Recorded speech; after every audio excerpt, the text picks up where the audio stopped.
Tertúlia. Meu boa tarde aí para todos e todas. Hoje é dia 12 de agosto de 2012, domingo.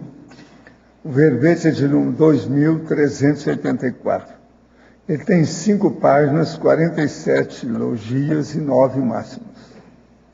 A pergunta é, o tema é pergunta desassediadora. Agora veja, a especialidade é desassediologia. Quem estudou verbete com muita classe e dedicação é o professor Ricardo, que está aí pronto para receber suas questões. Definição. A pergunta desassediadora é o questionamento feito pela consciência a si própria ou a outrem, com o objetivo de descortinar aspectos da realidade consciencial, até então mantidos não acessíveis ao questionado.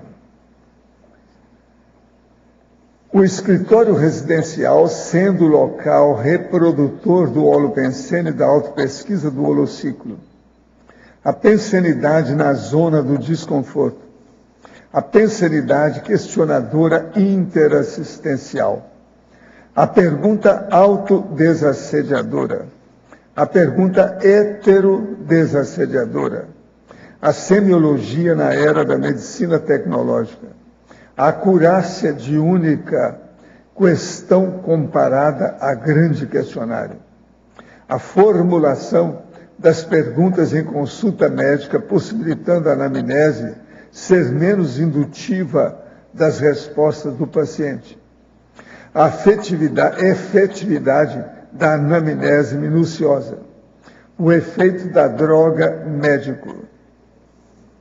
Agora nós temos aí, tem mais de 20 linhas aí, a fatologia. Agora, o uso das perguntas desassediadoras para auxiliar a diferenciação de surto psiquiátrico e possessão.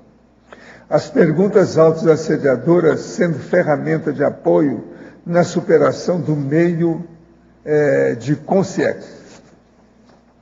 Agora, nós temos aí, na argumentologia, o tópico sobre a taxologia, com 7 tipos de perguntas usadas em contextos assistenciais.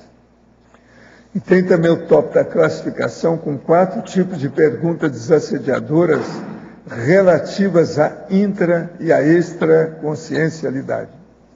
Eu lembro a vocês que o professor Ricardo é médico, tá certo? Ele entende o assunto aí. Agora, na remissologia dos 15 itens, nós destacamos 5 verbetes. Fonte cognitiva, garimpagem interlocutória, omniquestionamento, retrospectiva autodesassediadora, senso de orientação existencial. Frase enfática. As reflexões suscitadas pela pergunta desassediadora contribuem para o domínio emocional nas vivências evolutivas críticas, sendo ferramenta útil nas reciclagens intraconscienciais. Questionamento aqui.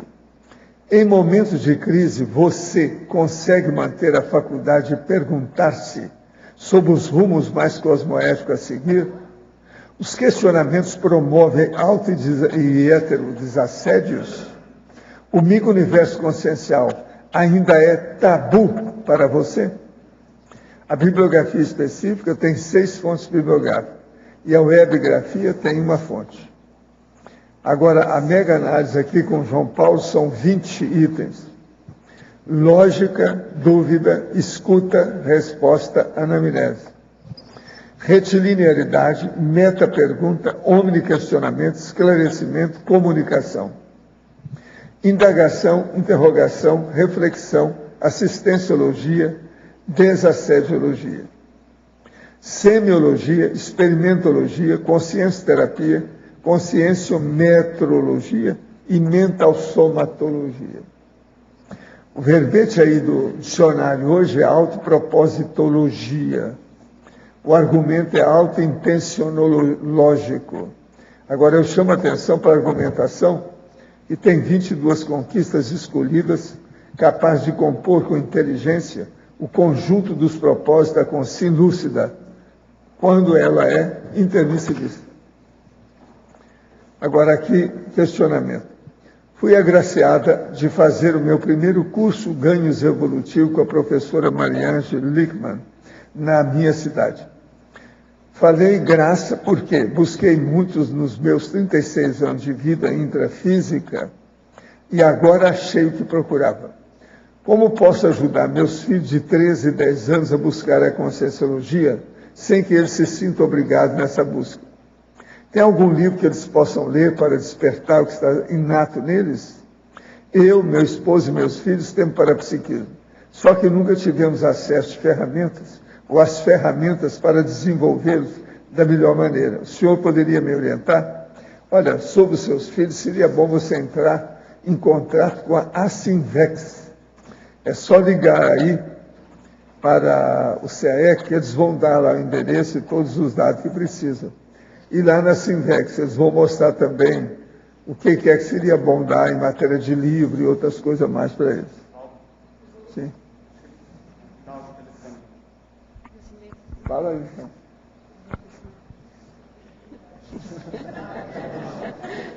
O telefone é 3523-9213. 45-3523-9213. E...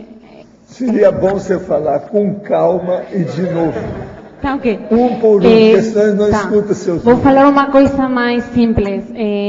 Pode entrar na página web da Simbexis, www.asimbexis.org. Tá? Aí estão todos os dados de como acessar a Simbexis e tem o telefone e o endereço no campus da Simbexis. Muito bom. No verbete do DAC, a autopropositologia está associada à FEP do intermissivista. Sim, depende do que é que ele está fazendo, o que é a vida dele, né? Tudo está associado à FEP. Se sim, o senhor poderia expandir essa ideia? A definição de propósito da Consim também estaria relacionada ao seu papel de mini peça do Max Mecanismo? Também. Na caracterologia, a Consim Lustra pode ter escolhido uma ou mais conquistas, como é listado nesse item? Sim, mas o problema é agora que ela tem que escolher. Não é deixar alguém sugerir, não. A pessoa tem que olhar isso aqui e ver o que é que me pega, o que é que eu estou mais preparada, o que é que eu posso fazer além disso. É por aí que você tem que ver, Juliana. Esse é o caminho. É a Juliana que está escrevendo lá da... Não sei se ela já está na África, eu acho que está, né? Isso aí é da África. No verbete do DAC, o senhor poderia nos dar detalhes na trinomiologia, página 13? O Zéfiro se dedicou, em particular, às pesquisas da parajurisprudência poliplanetária, objetivando a conscienciologia. Fez esse estudo na parapsicoteca ou em loco? Não, a coisa já vem de muito tempo. Isso é do século XVII para mim, de lá para cá. Foi por isso que depois a gente deu as ideias com o processo todo e foi feito o pandeiro durante alguns anos. Desde há quanto tempo o Zéfiro já tinha como megafoco a conscienciologia? É o que eu estou falando. O negócio é antigo, devido ao processo da Reurbex. Agora, a conscienciologia já estava tudo mais ou menos já articulado, os detalhes, para começar, do século XVII. Agora, eu estou aqui com o 4º fórum da Paradireitologia, as pontuações.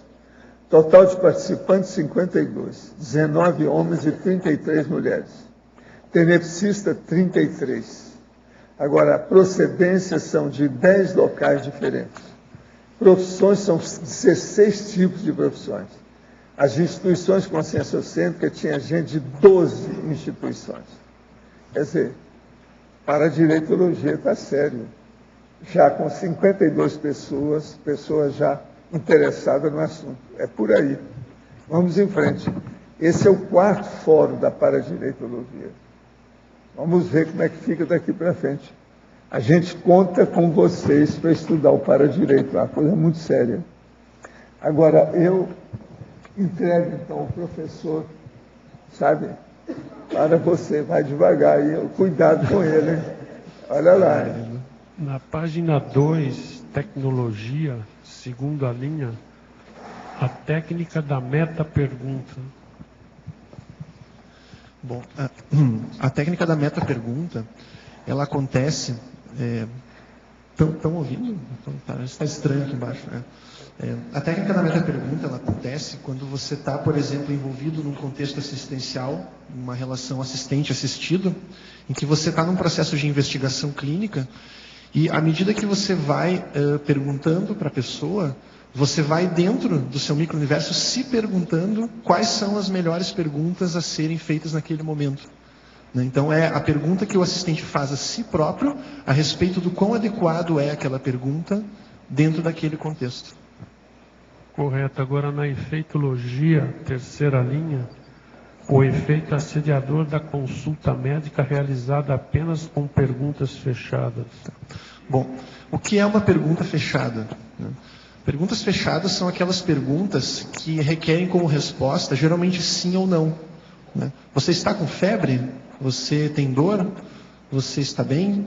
Então, são perguntas que requerem esse tipo de resposta. Todo médico, por mais humano ou mais desumano que seja, vamos dizer assim, em algum momento ele vai ter que fazer uma pergunta aberta, que é uma pergunta que permite que a pessoa disserte sobre o que está sentindo e sobre o que ele trouxe ali. Mas uma vez feita essa pergunta, pode acontecer um equívoco, que é uma consulta médica ocorrer toda ela com base em pergunta fechada. Você está com dor? Você tem dor quando levanta o braço? Você fica cansado?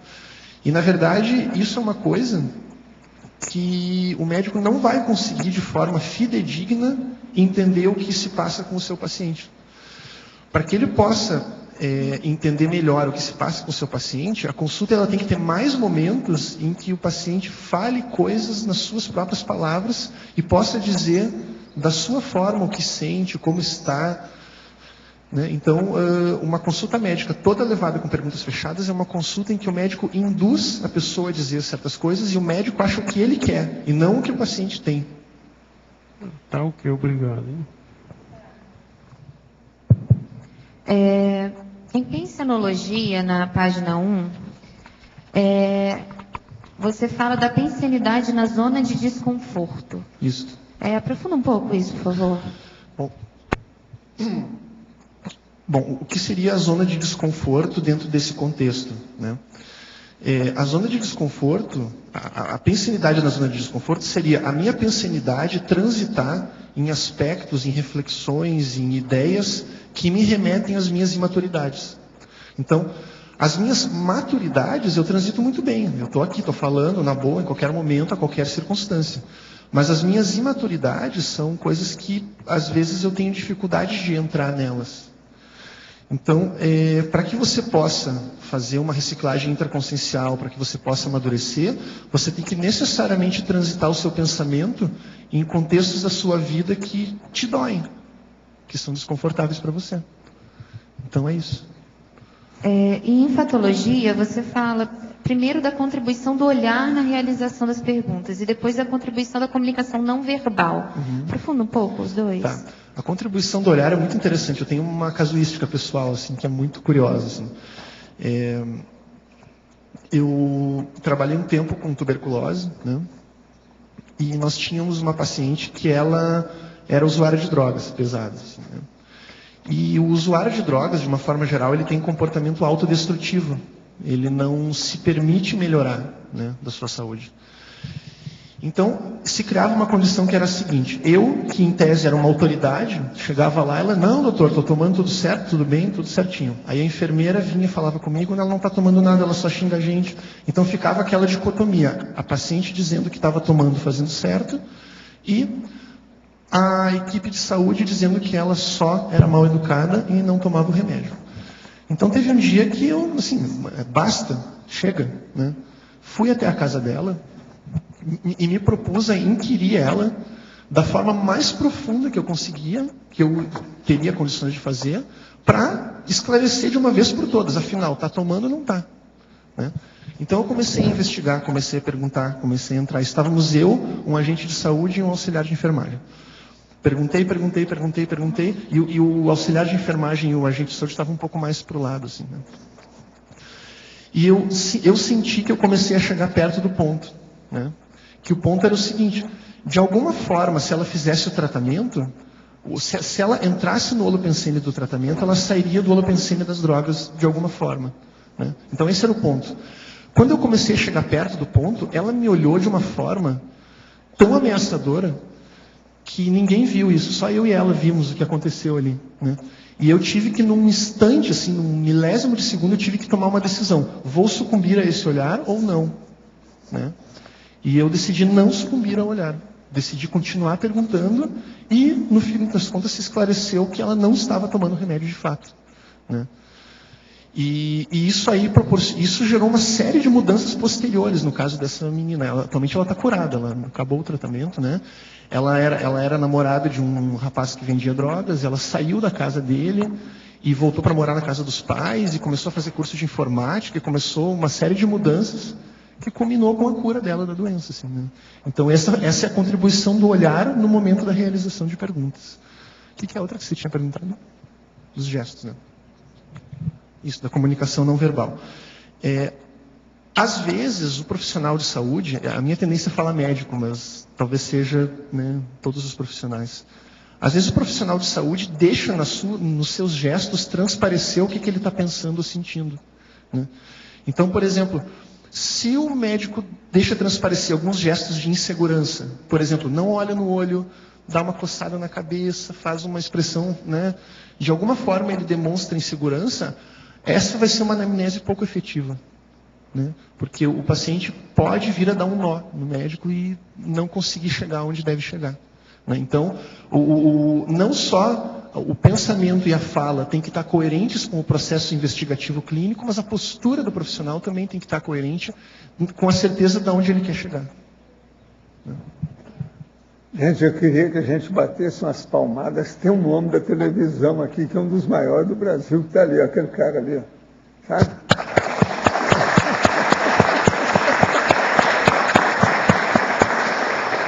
Você chegou de uma hora para outra aí sem nada, né? Sem avisar, né? Que negócio é esse? Está dando um incerto. Mas olha aqui, no adendo do verbete do DAC, página 15, terceira linha, a imperturbabilidade pessoal culmina com o ato de saber neutralizar os respingos dos conflitos alheios. Favor citar alguns exemplos de respingos de conflito. Por exemplo, você na sua família, ou na sua clientela da sua profissão, tem alguém que você está resolvendo alguma coisa, e aquilo envolveu demais a sua participação. Você não pode levar aquilo e ficar sem dormir com o processo. Isso é o conflito dos outros que está entrando em você. Agora, igual isso, tem uma série desses conflitos. Dentro do processo da assistência, se nós não tivermos cuidado, a pessoa entra. Eu sempre conto aquela história do meu colega médico lá do Rio, que pegou o câncer da criança. Isso é que é processo de conflito bem intencionado e boboca. Tem dessas coisas. Então, nós temos que ter autodiscernimento para fazer tudo, principalmente o processo de assistência. Em abordagem sobre o Código Pessoal de Cosmoética, o senhor comenta a respeito da raridade, se conseguir intrusões puras. Por favor, poderia ampliar esse conceito, principalmente no contexto familiar? Em parte isso pega você aí. Desculpa, eu estava arrumando aqui. Não... O caso todo é o seguinte, está perguntando sobre o Código Pessoal de Cosmoética e a raridade da gente conseguir intrusões puras. Quer dizer, aquilo que a gente ajuda puramente, na hora que você entra na vida da pessoa. Isso é da semiologia também. Entende? Agora, no contexto familiar, como é que fica isso? Por isso que a gente faz, às vezes, assistência que pega os parentes junto, aquela coisa toda, o processo de grupo, né? Estou pensando essa questão da intrusão pura no contexto familiar, né? Como que seria? Porque eu já falei isso. Né? Como que seria isso? Por exemplo, aquele caso que hoje mesmo de manhã eu estava contando. O homem, muito rico, dono de uma série de fazendas, e veio e trouxe o filho dele para mim. Agora eu fui olhar o filho e achei que o filho estava querendo sair do armário. Era homossexual, mas a família rica com aquilo tudo, ele, o filho mais velho, o pai estava criando problema. O rapaz, moço, 20 e poucos anos. Então, o que eu fiz? Tirei o filho e falei com o pai e a mãe. Falei, vocês precisam ter cuidado.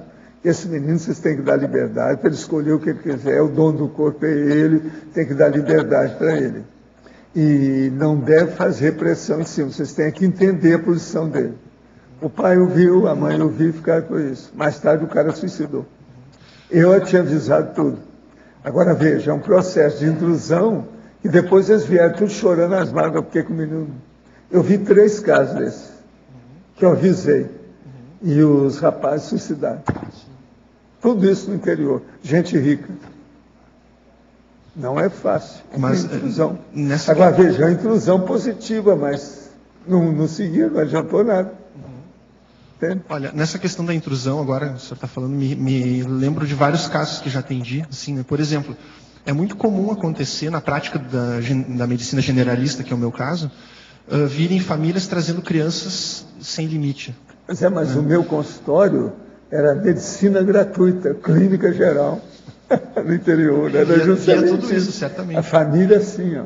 Então, muitas vezes o que acontece, às vezes uma criança sem limite, agitada, agressiva, que desobedece, a família, quando traz para consultar, quer vender a imagem de que a criança quer o problema. Mas, na verdade, o que acontece, muitas vezes é um problema conjugal, em que os pais fizeram como a pergunta trouxe, fizeram uma intrusão, né, na vida da criança, porque eles entre si não conseguem resolver o que lhes cabe, né?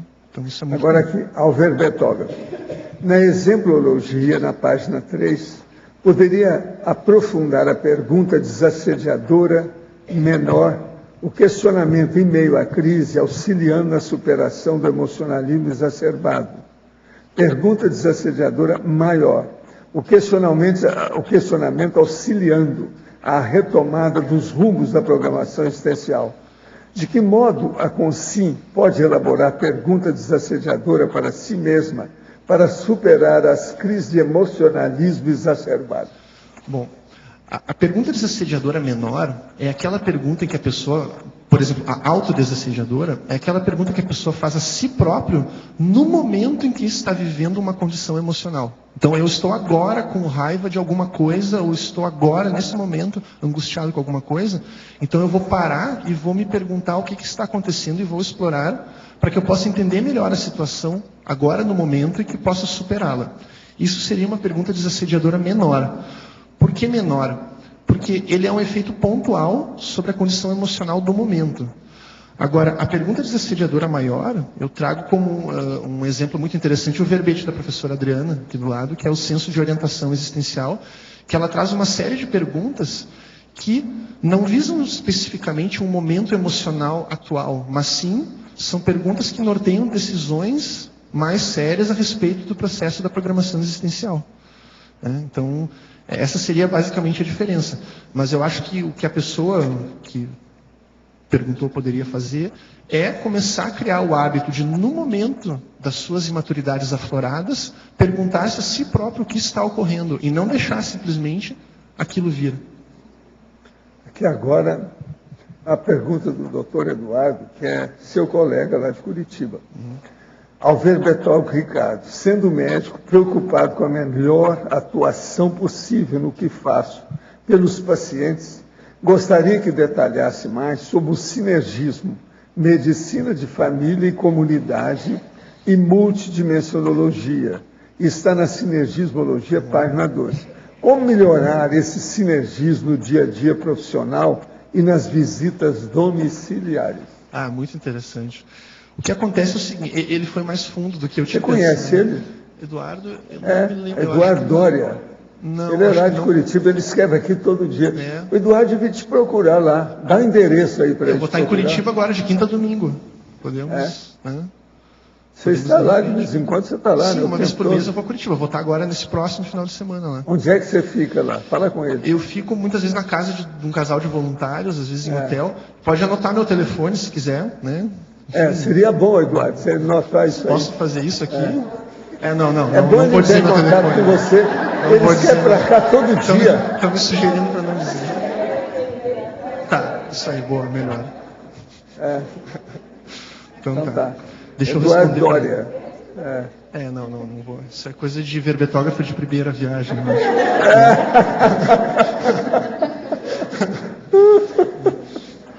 Então, o que é esse sinergismo, né? Hoje em dia, as especialidades médicas, elas estão, infelizmente, num movimento muito biologicista.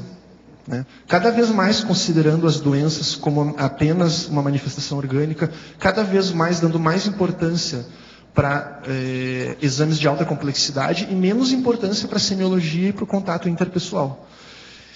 A medicina de família é a especialidade da medicina atualmente que mais provavelmente consegue abordar de uma forma sadia as queixas ou as questões multidimensionais e parapsíquicas trazidas pelas pessoas.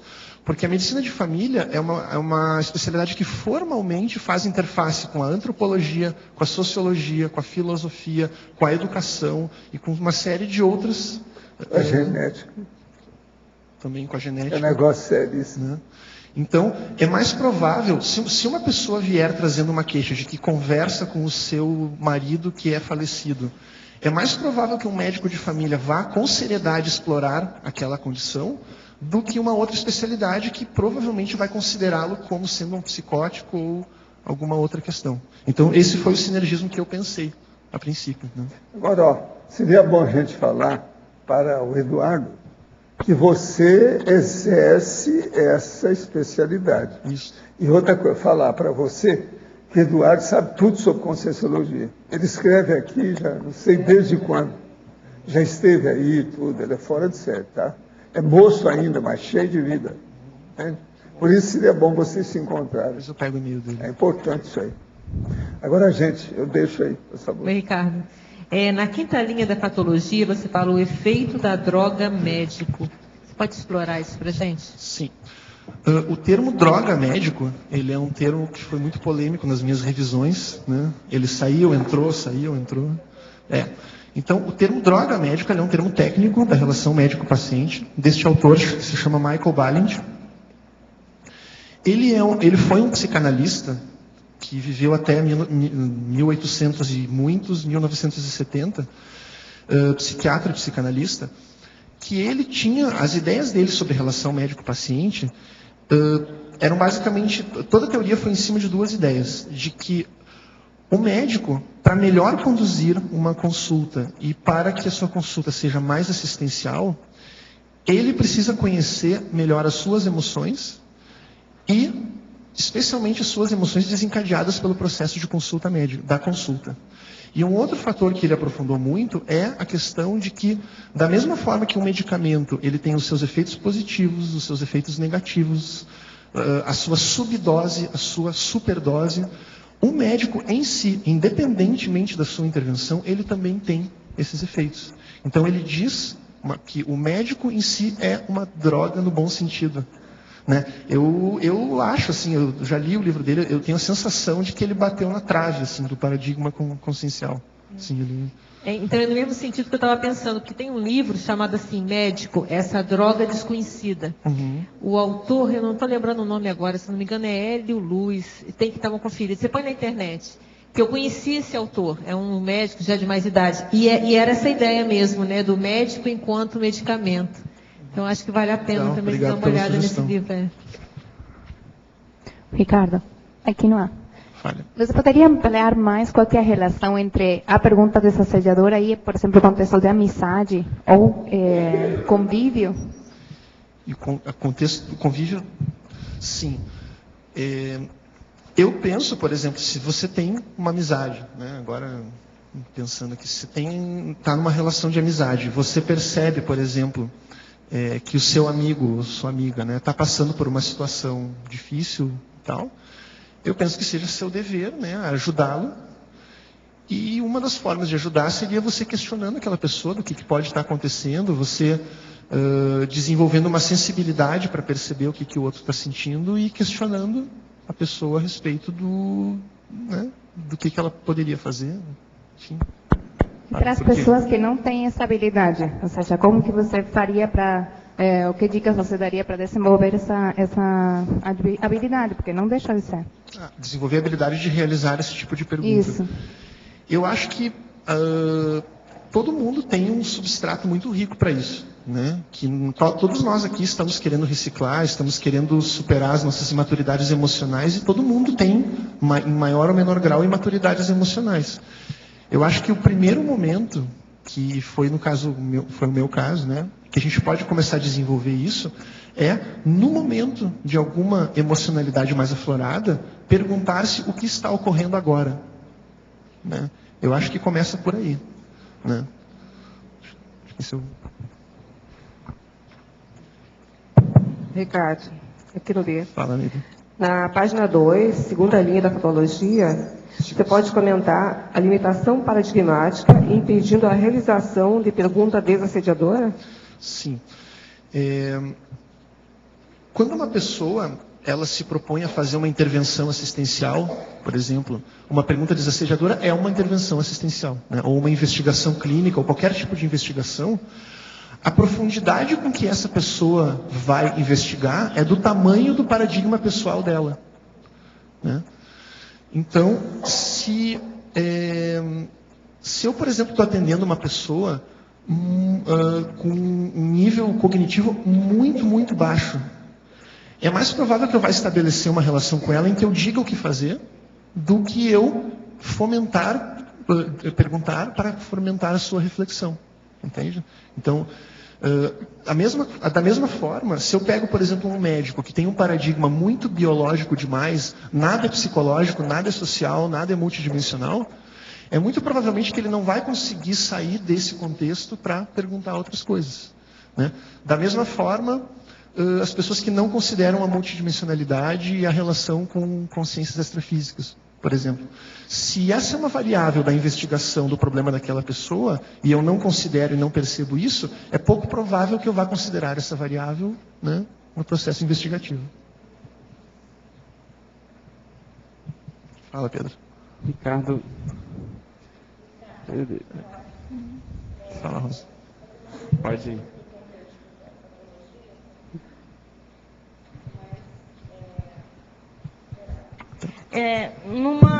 Num contexto no paciente poliqueixoso, qual o efeito da pergunta desassediadora?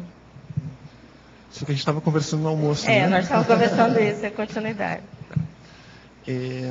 O que seria um paciente poliqueixoso? Né?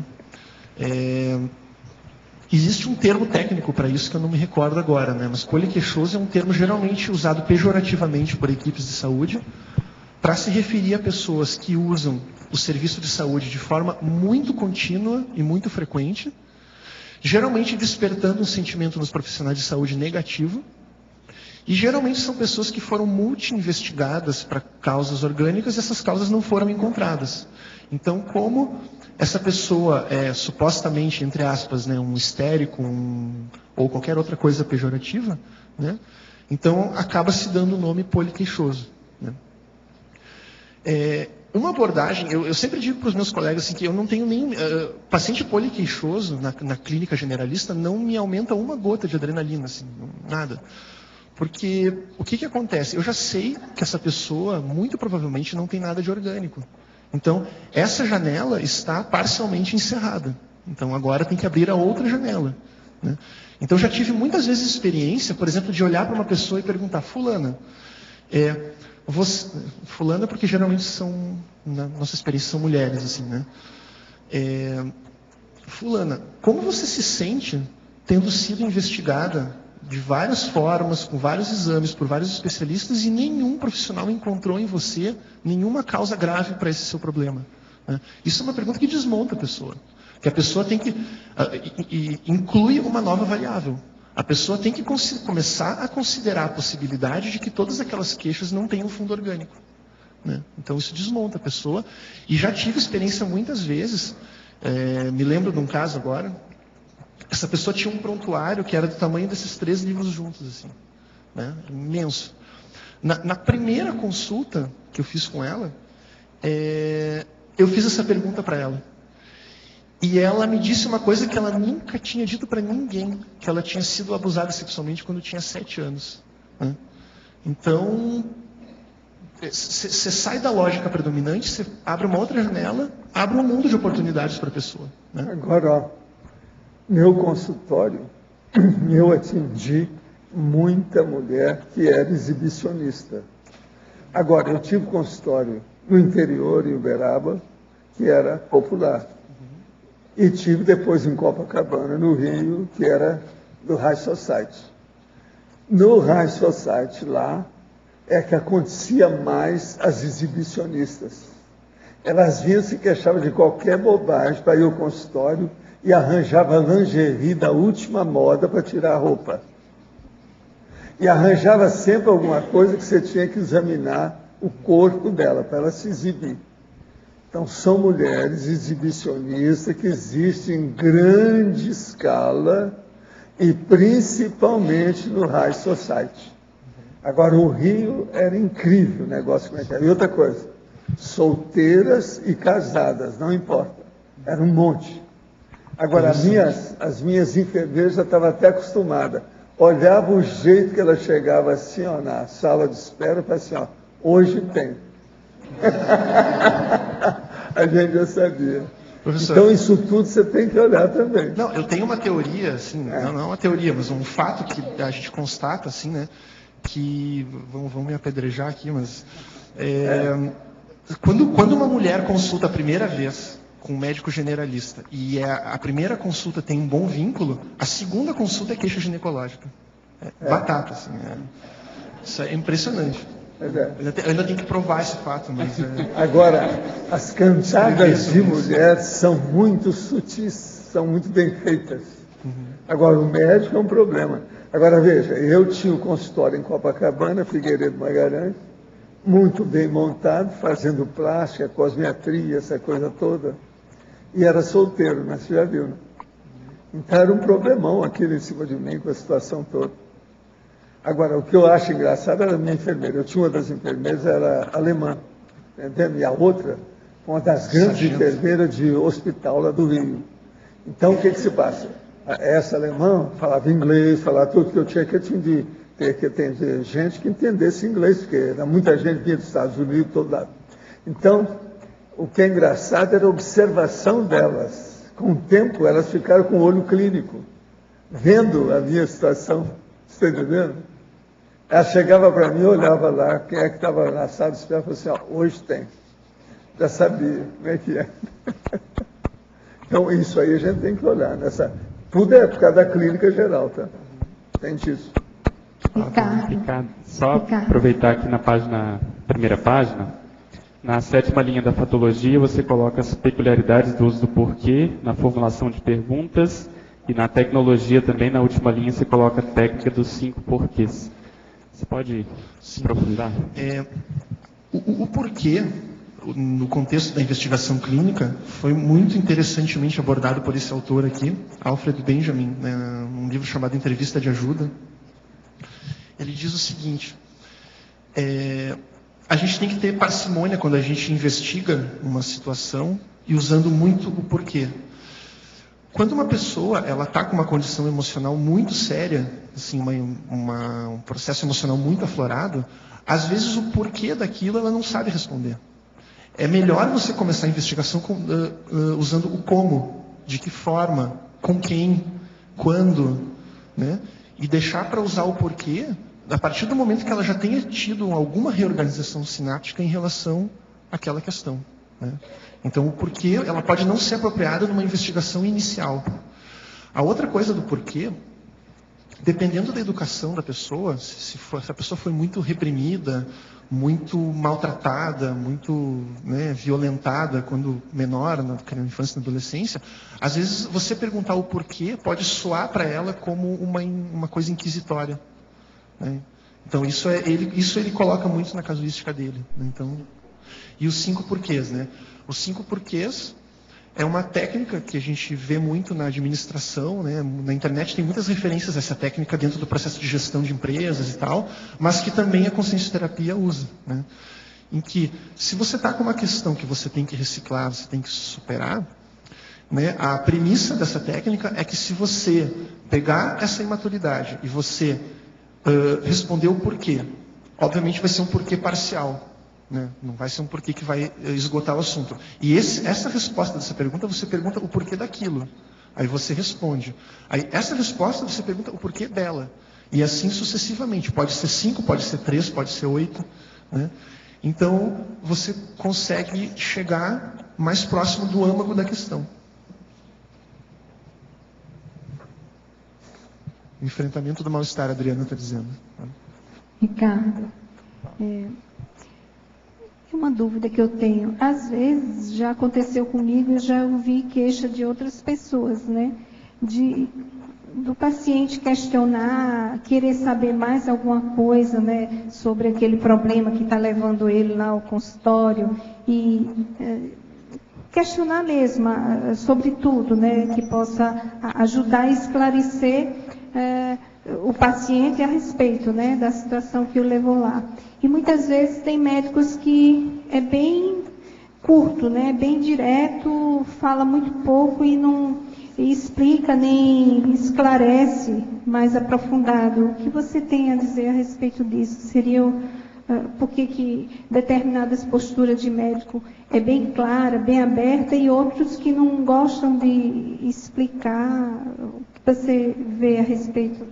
Olha, eu acho que tem várias questões a respeito disso, assim, né? Uma coisa que se tem, né, e dentro do pessoal que escreve sobre relação médico-paciente se diz é o seguinte: as pessoas, quando vão consultar, elas trazem algumas demandas. Pode acontecer que durante a consulta o médico perceba que a principal demanda não é aquela. Entende? Que aquela demanda talvez clinicamente seja de menor relevância, mas que tal demanda que o médico percebeu seja mais importante. Então, faz parte de uma boa relação médico-paciente o médico esclarecer o paciente da seguinte forma: fulano, eu percebo que isso que você está trazendo foi o que lhe motivou a vir aqui, foi o que lhe trouxe a consulta, mas eu não posso deixar de falar sobre tal coisa. Então, como o médico não faz esse caminho, às vezes ele detecta uma demanda, mas ele não esclarece para a pessoa sai da consulta achando que a sua queixa não foi valorizada. Quando, na verdade, até pode ter sido valorizada, mas o profissional médico não abordou dessa forma. Então, o médico ele sempre deve dar uma resposta à demanda que o paciente trouxe à consulta. Nem que a resposta seja: olha, a minha impressão é que isso que você está trazendo talvez seja de menor relevância se comparado com tal coisa. Nem que a resposta seja essa, né? Agora, o que eu acho que acontece é que muitos médicos, e acho que isso é um nó gordo dos médicos, né, eles não conseguem entrar quando envolve questões emocionais. Eles não conseguem entrar. Se a pessoa vai consultar, ela traz uma queixa, e aquela queixa está impregnada de uma ansiedade, de uma emocionalidade, parece que o médico se esforça para abstrair a ansiedade e ficar só na queixa, né? Então, eu entendo que isso seja um ponto importante. E, na verdade, hoje em dia, mesmo que você não considere a multidimensionalidade, que não dá para fazer, mas se você considerar o modelo biopsicossocial, qualquer queixa biológica tem um impacto psicológico e social. Qualquer problema social tem um impacto biológico e psicológico. Então, não tem como fugir disso. A consulta sempre vai ser parcial. Questão mesmo de investigação do paciente, de querer saber a causa da doença, o que provocou, e muitos médicos não dizem, não acrescenta nada, fica... Olha, eu acho que o médico deve sempre dar a maior quantidade de informações possível para o seu paciente. E vou te dizer assim, eu trabalho com população de baixa renda desde que eu me formei. E é impressionante, assim, quando a gente começa a trabalhar com populações de mais baixa renda e menos nível educacional, a primeira coisa que a gente percebe é que mesmo que as pessoas não tenham vamos dizer assim, não tenham muita educação formal, elas têm uma grande avidez por entender o que se passa com eles, entende? Então, eu acho que é nosso dever, assim, não é anticosmoético você não esclarecer a pessoa do que você está percebendo. Tem médicos que desconversam, né? Não gostam de explicar, parece. Alver Betógrafo. Na Pensenologia, página 1, final da segunda linha, de que modo replicar no escritório pessoal como sendo o local reprodutor do holopensene de autopesquisa do holociclo? Olha, essa é uma boa pergunta. É do Eduardo Dória. Ah, é do Eduardo também. Olha, Acho que a primeira coisa que a pessoa tem que fazer é conhecer o Holopensene de pesquisa do Holociclo, né? A gente que mora aqui, a gente conhece melhor, assim, né? A gente sabe como estar lá, muitas vezes melhora a nossa ortopensenidade, como a gente tem disponível uma quantidade quase infinita de referências.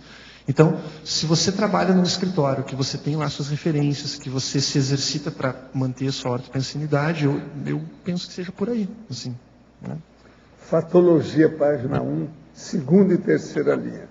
Como acertar a acurácia de única questão comparada a grande questionário em termos do heterodesassédio? Em termos do heterodesassédio. O que significa esse item da fatologia, né? Vamos pegar, por exemplo, a depressão, né? Um quadro de depressão maior. Existem alguns questionários que são validados e que são considerados padrão ouro, que, quando feitos, permitem que o médico, psiquiatra ou outros médicos diagnostiquem um quadro de depressão. Só que, às vezes, existem estudos que aplicam o mesmo questionário a um paciente e perguntam para o fulano assim: fulano, você está triste? Né?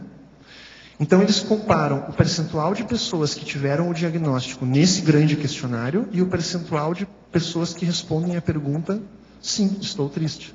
Né? Então, medem a acurácia do grande questionário com essa única pergunta. Isso foi feito, isso já é conhecido. Então, o que acontece? Se uma pergunta consegue resumir o que um grande questionário, que dura horas para fazer, diz a mesma coisa, qual a necessidade de um grande questionário se você pode fazer apenas uma pergunta? Né? Então, esse é o... Agora aqui, parafatologia, página 2, final da primeira linha. Como fazer uso das perguntas desassediadoras para auxiliar a diferenciação de surto psiquiátrico e possessão? Olha, esse item da parafatologia e o item seguinte foi baseado numa casuística que eu passei, uma vivência muito marcante, assim, que eu usei isso. Talvez seja interessante eu falar a casuística. Né? Há uns anos atrás, eu tinha uma namorada, muito tempo atrás, que eu não conhecia muito bem ela, e nós fomos um dia viajar, fomos para a praia. E eu percebi na praia que ela era muito mais imatura do que parecia ser, né, assim, inicialmente. E ela era adepta da Seishonoye. Né? E, num dado momento, eu não consegui mais tolerar certas coisas dela. Então, para sobreviver ali, eu ia ter que dizer para ela aquilo, né? Olha, fulano, tá difícil, né? Pois é. Tá difícil o negócio. Aí eu disse para ela: fulana, olha, tal coisa está me incomodando. E isso gerou tamanho choque nela, que ela começou a chorar, assim, descompensou. E eu fiquei ali, né, olhando aquilo. Só que foi curioso que, assim, num dado momento, aconteceu um negócio estranho, assim. Ela subitamente parou de chorar, sentou na cama e começou a falar um negócio, assim, começou a falar algumas coisas. E eu pensei: tem possessão aí. Foi a primeira coisa que me ocorreu. Semi-possessão. O meu primeiro impulso, quando isso aconteceu, por ter essa questão de medo de consciência que fala no outro item, foi sair correndo. A primeira coisa que... A primeira coisa que... A ideia, assim... Não, é esse que eu quero chegar, a esse ponto, né? Não, é claro que eu não saí correndo, né? Mas eu deu vontade de sair correndo. Né? Aí, o que aconteceu? Como eu não saí correndo, eu acendi a luz. Então, pelo menos, né, já deu uma atenuada. Já virou gente. Não, olha o que aconteceu. Ela começou a falar que quem estava ali não era fulana. Era, na verdade, uma companhia extrafísica dela. E ela me disse o nome. E que essa companhia extrafísica estava junto com uma outra companhia extrafísica, que tinha um nome bíblico, né? E que eles já sabiam de tudo que estava acontecendo ali, que o que aconteceu naquele momento eles já sabiam que iria acontecer, e que eles não iriam me deixar sozinho naquela situação, né? Onde já se viu. E o que aconteceu? Eu fiquei ali o tempo inteiro, para que eu não saísse correndo dali, né? Eu tive que o tempo inteiro estar me perguntando: isso é uma consciência ou isso é um surto psiquiátrico? Isso é uma consciência ou isso é um... Eu tive que o tempo inteiro me perguntar isso. E se fosse uma consciex, se isso seria um amparador ou um guia cego ou um assediador. Então, essas perguntas foi o que me permitiu não sair correndo e assumir uma postura investigativa perante o acontecimento, né? E aí foi a situação, e ela me disse uma hora assim, e tem familiares teus aqui também. Ela me disse. Aí peraí. Eu e meu irmão, o Alexandre, a gente fez uma longa investigação da família, a gente conhece o nome, a data de nascimento, o local de nascimento de pelo menos 6 gerações para trás. Coisa de judeu. Todo mundo é assim. Meus amigos todos são assim. Pode ser. Então, se tivesse algum familiar meu ali, eu saberia quem era, né? E quando eu perguntei isso, mas quem é? Né? Quando eu fiz essa pergunta, a pessoa vazou. E aí ela acordou. Então, qual foi a conclusão que eu tirei, o aprendizado que eu tirei disso tudo, né? Se era consciex ou se era surto psiquiátrico? Não, havia porque estava meio. A situação é sem possessão. Fica uma parte, influi mais, influi menos, aquilo vai e volta. Agora, outra coisa que você devia pensar, não sei se você pensou, é o seguinte.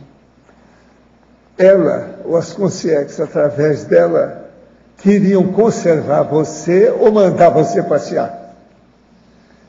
Se era consciex, é porque estavam com ciúme dela e queria que você fosse embora. Essa foi a minha hipótese. Pois é, mas é a mais provável. Ou então que eu cheguei a pensar na hora se eles não queriam me levar para Seixonoia também. Não, mas geralmente não. Aí já teriam cantado isso desde o início. Sim. Ela teria dado presente para você, uma situação de coisa. Entendi. Bom, só para concluir então essa questão, o que o ato de me perguntar coisas nesse momento me ensinou, né? Primeiro, na hora eu achei pouco provável que uma consciex mais avançada se apresentaria com nome bíblico, né? É pouco provável isso. Segunda coisa, o tempo inteiro eu estava me perguntando o que era aquilo. Será que ela não percebeu que eu estava me perguntando isso, né? Então, eu acho que ela não percebeu. Se ela não percebeu... Não, mas olha, uma pessoa que é semi-possessa, ela não tem muita noção disso. As consciex baralham a cabeça dela, ela tem muita confusão mental. Entende? Depende da situação. Agora aqui, Alberto Betógrafo, poderia ampliar estrangeirismologia, página 1, primeira linha. O timing apropriado para fazer certas perguntas. Isso é o seguinte, às vezes quem está na condição de assistente, ele muito rapidamente percebe o que é o nogórdio da pessoa que está ali na condição de assistido. Só que não vai adiantar nada se a pessoa começar a perguntar coisas referentes àquele nogórdio, se outras coisas anteriores têm que ser amadurecidas. Então, se eu perguntar aquilo, a pessoa vai sair correndo, não vai entender nada, né, vai achar que aquilo não tem lógica. Então eu preciso aguardar o tempo correto para fazer certas intervenções. Na fatologia, página 1, terceira linha de baixo para cima. As peculiaridades do uso do porquê na formulação de perguntas. Tá, isso a gente respondeu já, mas... mas é outra pessoa. É outra pessoa, tá. O porquê... Às vezes é uma pergunta que as pessoas não conseguem de cara responder. Se aquilo remete ela a uma imaturidade muito grande, muito importante, às vezes ela não sabe explicitar as causas daquilo. Às vezes é mais fácil ela começar a se perguntar o como, o quando, o com quem, o de que forma. E a outra coisa é que se ela muitas vezes foi educada de uma forma muito repressora, às vezes a pessoa que exercia a repressão tinha muito a questão do porquê. Por que fez tal coisa, fulano? Por que tu é assim? Por que tal coisa? Então, às vezes, a pergunta porquê remete a ela a uma questão negativa. Então, a gente tem que ter uma certa parcimônia ao usar essa pergunta. Ainda na fatologia, página 2, quinta linha. O caráter subversivo da pergunta atingindo o nogórdio. Isso é o seguinte. Um nogórdio, ele só é um nogórdio porque nós mesmos temos mecanismos de protegê-lo, né? E se uma pessoa, um assistente, ele consegue, contra a vontade daquele que está sendo assistido, até certo ponto contra a vontade, penetrar em todos esses mecanismos de defesa e atingir uma coisa que vai direto ao ponto, muitas vezes a pessoa reativamente pode se perguntar, quem que ele pensa que é para me perguntar isso que ele está me perguntando, né? Então, de certa forma, uma pessoa que atinge um algoz do outro, ele está sendo subversivo, né? Porque ele fura as defesas de quem está se defendendo. Em tecnologia, página 2, segunda linha, a técnica da meta-pergunta. Quando aplicá-la? Quando aplicá-la. A meta-pergunta ela deve ser aplicada sempre que existe uma relação assistente-assistido. As perguntas elas são feitas para investigar a história do assistido. Mas, paralelamente a isso, o assistente tem que se perguntar se tal pergunta é mais apropriada em tal momento, se deve ou não fazer aquela pergunta.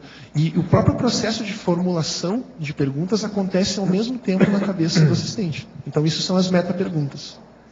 O verbetógrafo já chegou a fazer perguntas e questionamentos com a transmissão voluntária de energia consciencial, com o intuito de desassediar o paciente? Se sim, poderia aprofundar? No caso, não.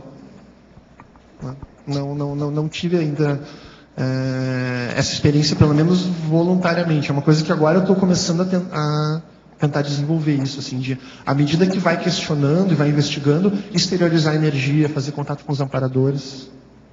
Você quer falar? Eu queria que você aprofundasse o efeito vinculador entre assistente e assistido das perguntas abertas. O que é uma pergunta aberta? Primeira coisa. Né? Pergunta aberta é aquela pergunta que é feita por uma pessoa que permite que aquela pessoa disserte e fale sobre o que está pensando. Então, por exemplo, fulano, como você se sente hoje? O que você sentiu quando descobriu que estava com câncer, por exemplo? Né? Não é uma coisa sim ou não, é uma coisa que a pessoa... Né? Então, uma consulta que é levada com muitas perguntas abertas, é uma consulta que quem vai consultar sente que está sendo acolhido. Sente que há um interesse por parte do profissional de saber realmente da história daquela pessoa. Né? E, então isso é um fator criador de vínculo entre profissional e assistido. O próximo efeito. Próximo efeito, logo depois. Próximo efeito, onde é que está aqui? As perguntas, é o efeito no assistido. Em que linha que está? É o terceiro. O efeito no assistido. Isso. Ao perceber a intenção por trás da pergunta. Isso aqui é uma coisa que acontece muito inconscientemente. Assim, né? Às vezes, você tem uma hipótese do que está acontecendo ali. E você começa a direcionar as perguntas para confirmar ou refutar aquela hipótese que você tem. Às vezes dá estou dizendo uma coisa muito intuitiva, tá? Às vezes dá a impressão que a pessoa sacou qual é a sua intenção. E se ela, de alguma forma, tem algum ganho secundário com aquela doença, aquela condição patológica, é nítido, ela começa a responder coisas que desviam do processo. Né? É uma coisa muito intuitiva, mas isso existe. Assim. Ricardo, primeiro eu queria comentar aqui que, à medida que eu fui lendo a fatologia, eu fui achando muita coisa que tem a ver com a prática do docente de conscienciologia aqui. Tem algumas coisas que dá para a gente traçar um paralelo do que a gente faz em sala, quando está num momento de desassédio ali, com o que você deve ter na tua prática. E eu queria que você, por favor, falasse um pouquinho sobre a capacidade de viver em contexto de incertezas e a capacidade de não esconder de si mesmo as próprias vicissitudes. Na fatologia ali, né? Patologia. Você pode só me dizer em que linha Posso. que está? Página 2, patologia, primeira, segunda, final da terceira, quarta linha. Capacidade de viver em um contexto de incertezas. O que seria um contexto de incertezas, né? O contexto de incertezas é você viver numa condição em que você não tem resposta para tudo. E aquelas coisas que você não tem resposta, mesmo que você não tenha resposta, elas interferem na sua vida. Né? Isso é um contexto de incertezas. Então, nesse sentido, que você, ao invés de ficar angustiado, chateado ou contrariado com o fato de se existirem muitas incertezas, você aceitar essa condição e sempre se perguntar coisas à medida que as situações e os contextos forem aparecendo. Né? Ou seja, então, a capacidade de você não se frustrar e não se angustiar excessivamente apenas pelo fato de que tem muitas coisas que você não conhece. Né? E a capacidade de não esconder de si mesmo as próprias vicissitudes é o seguinte, né? é você aceitar o fato de que você tem trafares, que você tem imaturidades, né? E você não querer esconder de si próprio que isso existe, né? Até porque quando a gente se esforça ao máximo para que a gente transpareça para os outros só o que nós temos de bom, isso é, mesmo assim, isso é infrutífero, porque as pessoas têm as suas próprias percepções, elas percebem as coisas. Então não faz sentido a gente esconder da gente mesmo as nossas imaturidades, né? Ok, só para encerrar mais uma coisa, por favor, está em tecnologia. Tecnologia. Segunda linha de baixo para cima, a técnica da revivescência voluntária de emocionalismo passado. Isso é o seguinte, vamos imaginar que eu vivi uma situação aí que me gerou muita emotividade. E a situação não foi resolvida, gerou mágoa, gerou problemas, né? Aí eu resolvo, por exemplo, fazer um laboratório aqui no CIAEC. Aí eu vou lá no laboratório, naquele momento que eu estou dentro do laboratório, eu não estou vivendo aquela situação. Mas, para que eu possa pensar melhor sobre aquela situação, seria interessante que eu me esforçasse para trazer aquela situação o mais fidedignamente possível, para que num contexto otimizado, que é o laboratório, eu consiga, ao mesmo tempo, viver a emocionalidade daquela situação e viver a racionalidade da reflexão, para poder dar um novo rumo para aquilo.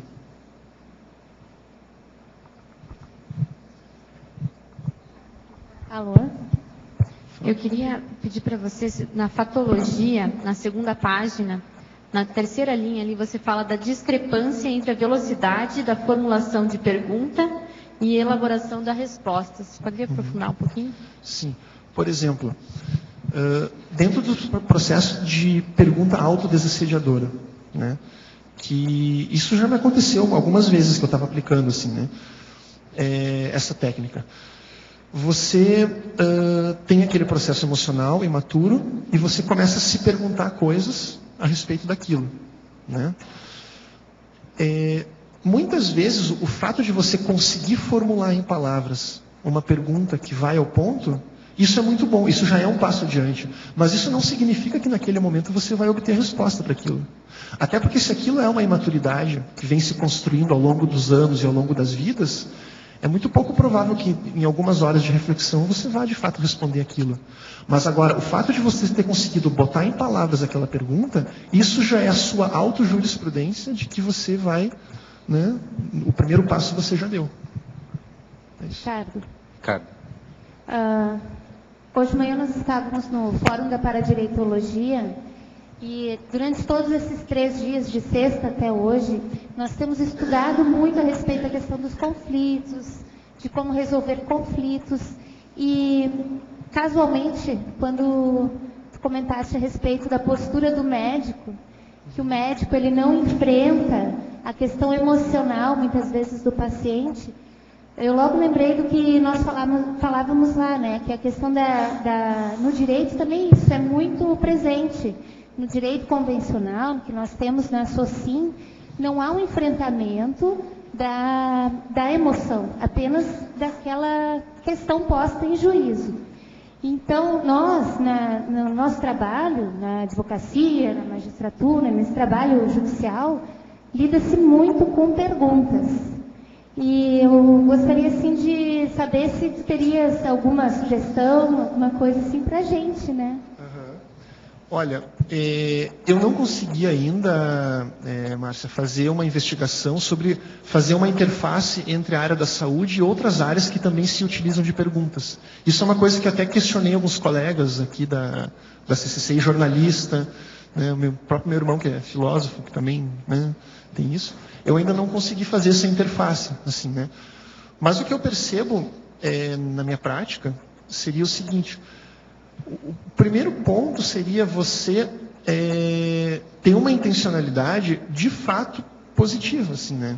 No meu caso, por exemplo, que estou com um paciente, as minhas perguntas elas têm que ter como ponto de partida a minha real intencionalidade de fazer uma investigação clínica com vias a melhorar a condição daquela pessoa. Será que isso se aplica ao direito também? Né? Pode ser que eu te faço. Dentro de um direito cosmoético? Acredito que sim, né? A pessoa que quer fazer interassistência, ela busca isso, ajudar na resolução daquele conflito, né? Os advogados que estão defendendo os mensalistas agora, os mensalonistas, né? O pessoal do mensalão. Os mensaleiros, desculpa, obrigado. Eles têm a justificativa de que estão defendendo os interesses dos clientes. São justificativas anticosmoéticas, né? Que, na verdade, não atendem a... O quanto que é possível no direito um advogado de fato se ater à verdade? Isso é viável mesmo? Essa é uma boa pergunta. Eu penso o seguinte, e que até que ponto, fazendo perguntas, a gente acessa a central extrafísica da verdade? Essa é uma boa pergunta. Ricardo. Tenho só mais uma pergunta. Só mais uma. Professor Valdo, é possível? Professor, no seu verbete, eu gostaria que o senhor comentasse no adendo não, desculpa. A questão dos ésteres. Aqui. O que seria essa parajurisprudência poliplanetária, professor? O enunciado. O caso todo aí que nós queremos falar é o seguinte: é aquilo que a gente tem que trazer como princípio jurídico ou princípio de direito para melhorar os costumes e a vida das pessoas, que já foi usado em outros planetas e que deram certo. Então o processo todo é isso. Tem um verbete da enciclopédia que eu escrevi falando sobre o que é que tem num país que eles traz de um planeta que traz para esse. Como é que se chama? Medida interplanetária, é o título dele. Lá dá uma ideia do que é isso. Agora, para a jurisprudência poliplanetária, presta atenção o nível que está isso. Isso aí é o polidireito ou a paradireitologia na mais alta expressão, de um ponto de vista praticamente galáctico. É de sistema solar. Já é um negócio mais amplo, entendeu? Agora, o que é que se passa? Isso era uma das minhas preocupações. Eu comecei a mexer com esse negócio de direito faz 2 milênios. E eu lembro. Outra coisa, e o povo que trabalhava comigo, eu já vi gente daquela época comigo hoje, nessa vida. Você sabe disso aí, né, Adriana, dessa história, né, do processo da jurisprudência, né? Lá que a gente falava aí com Jaime, aquele negócio todo. Isso é antigo. Agora, a partir de lá, você veja bem o meu interesse. Eu queria saber como é que era fora. Se tem estrela, tem astro. Se tem astro, tem planeta. Se tem planeta, tem gente. Que é a universalidade dos mundos habitados. Então, eu quero saber como é que é o direito lá fora. Foi aí que o negócio começou. Agora, eu cheguei a ver isso com evolução, com serenões, etc., e fora da Terra. Entende? Agora, que existe, existe. Agora, esses dados que eu falo, a hora que eu falo na transafetividade, ninguém nunca escreveu sobre isso. Eu estou começando a falar o que é, porque isso tudo é do paradireito e desse processo da parajurisprudência poliplanetária. O autoabsolutismo também seria? Tem vários aí, é só olhar. Aqui, tem vários para a gente começar a estudar. Entende? A autocosmoeticidade. Veja, autocosmoeticidade. O CPC é ainda uma caricatura disso. Está só começando. O CPC, presta atenção. A autocosmisiologia já é isso do ponto de vista prático. Agora, tem mais coisa por aqui. Por exemplo, a autofiexidade já leva a consim a praticidade da assistência enquanto ela está por aqui. Então, ela começa a pensar mais lá e aqui, lá e aqui, lá e aqui. Entende? Isso aí é que vem. Agora aqui, a auto-imperturbabilidade. Isso aí é um dos mais difíceis que tem, que é o auto-equilíbrio da pessoa e, vamos dizer, prolongado, ininterrupto. Entende? Isso aí não é fácil. Outra coisa, a mega euforização. Isso aí também faz a pessoa pensar. Agora, A base de tudo isso é isso aqui, ó. Auto-ortopensenidade. Que a pessoa não pensar mal dos outros. A base é isso aí. Então, através disso, a pessoa vai caminhando muito mais rápida para entender o que é a paradireitologia avançada. Estamos engatinhando. Hein? Estamos engatinhando, né, professor? Estamos. E bem engatinhando ainda. Aqui, ó, bem ainda. Eu fico falando que é o proto-reptiliano. Proto-reptiliano. Tá tudo. Você está entendendo? Proto-reptiliano, quer dizer, são os primeiros répteis que tem. Nós ainda temos muita influência desses teiu, lagartões. Está entendendo? Então, como... É lagartícias e lagartões. Uma vez eu cheguei no instituto e falei assim, animai-vos, lagartixas e lagartões, que a vida chegou para esclarecer tudo. Vamos melhorar. Era isso, é o proto-reptiliano, entendeu? Esses autopropósitos da caracterologia poderiam, então, ser metas para a gente, que ainda estamos engatinhando, né? Buscar cada um desses itens com calma, com tranquilidade no seu ritmo. Agora, isso aí tem uma expressão belicista para isso. Chama macho-macho. Quê? Macho-macho. Você sabe o que é isso? Não. Então, deixa eu te explicar. O caso é o seguinte, quando se faz um regimento de soldado, que é para matar e para defender, o que é que se faz? Coloca a pessoa de sentido, e depois o ordinário macho, e depois 1, 2, tá certo? Agora, existe outro pior, que é o pior que tem.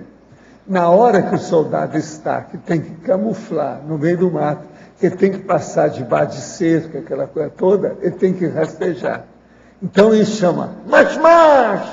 Na hora que você grita macho, todo mundo tem que deitar e rastejar. Agora veja, fuzil nas costas, aquele negócio, e o cara vai. Esse aqui é o clássico. É o macho. A maioria das pessoas não entende o que é macho, não sabe. Raramente já vi isso escrito por alguém. Agora é processo do belicismo. Eu sei da história porque eu tive 3 anos de pré-militar e tive curso lá, o atirador.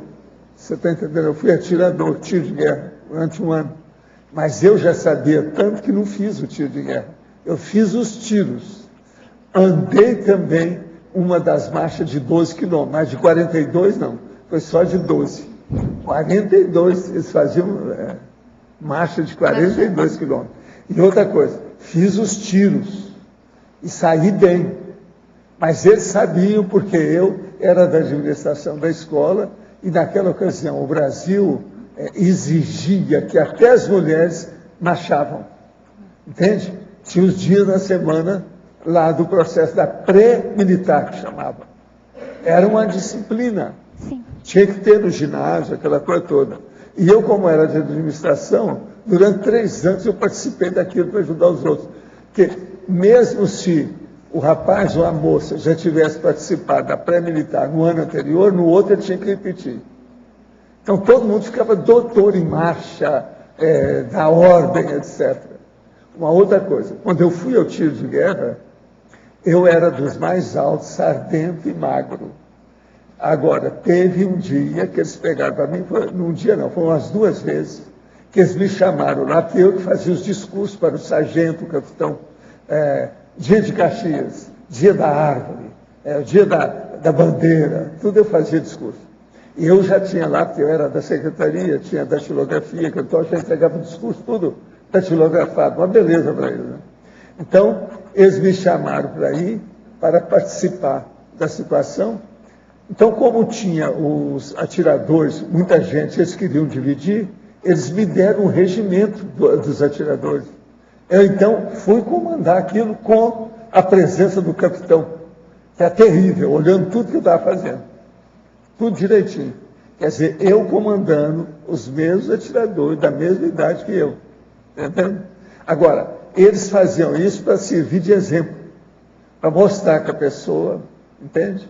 Então, por exemplo, se ali chegasse ali um general, alguém desse tipo, para ver como é que foi os atiradores e o tiro de guerra, eles iam me chamar para servir de exemplo, para mostrar para ele o que eu sabia, entende? Tudo eles faziam, o negócio era muito de caserna mesmo, o negócio não era fácil, entende?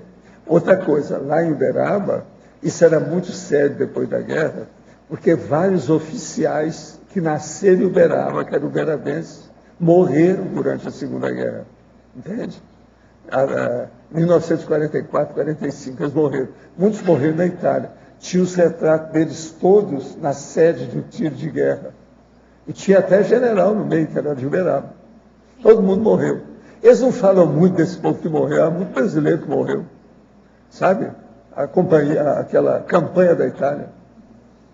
E nessa época, professor, o senhor tinha já recuperado cons quanto a essas Não, isso aí eu já era adulto, já sabia de tudo. Com 14 anos eu já sabia o que eu ia fazer. Então, por isso é que eu dominava o processo. Então, aonde eu trabalhava, era só gente mais de idade, eu era o mais novo. Agora, eu procurava andar direito, quando precisava colocar paletó, gravata, aquela coisa toda, para parecer que eu era homem lá, sério. Nessa ocasião, eu deixei até crescer um bigode para ver, mas depois eu tirei, para ficar mais velho, você está entendendo, perante os outros. Era o jeito. E era assim, o senhor considerava isso como uma espécie de infiltrado cosmoético dentro daquela até um questão certo ponto eu era, e eu tinha consciência absoluta disso. Agora, a coisa mais séria era minhas funções que eu exercia lá dentro. É tanto que logo que eu me formei em odontologia, eles me colocaram como secretário-geral da escola, quer dizer, quem dirigia era eu. Agora, eu ajudei a fazer faculdade de Direito, faculdade de Engenharia, tudo isso, até de Medicina, porque eu tinha mais contato diplomático com o Ministério da Educação no Rio. Antigamente, a educação não era como era hoje. Tinha um inspetor que olhava tudo. Toda semana eu tinha que levar os dados lá para ele e aquilo a gente mandava para o Ministério no Rio. Eles examinavam tudo. O inspetor, por exemplo, lá, era o Dr. Jorge Franja, era um médico dos mais conceituados na área toda. E o homem olhava tudo. Eu tinha que levar aquele monte para ele pela assinar, levar no hospital, ele me atendia na clínica dele, de jaleco, tudo aquele negócio. O negócio é muito mais sério. Hoje eu acho que isso aí está muito aberto. Então, sabe? Qual o saldo que o senhor poderia, se o senhor fosse hoje avaliar a situação, qual seria o saldo disso tudo, professor? O saldo? Isso me ajudou demais. Me ajudou a entender o processo do militarismo nessa vida, ver como é que isso cresceu. Outra coisa, naquela ocasião, eles achavam que o mundo ia acabar com bomba atômica.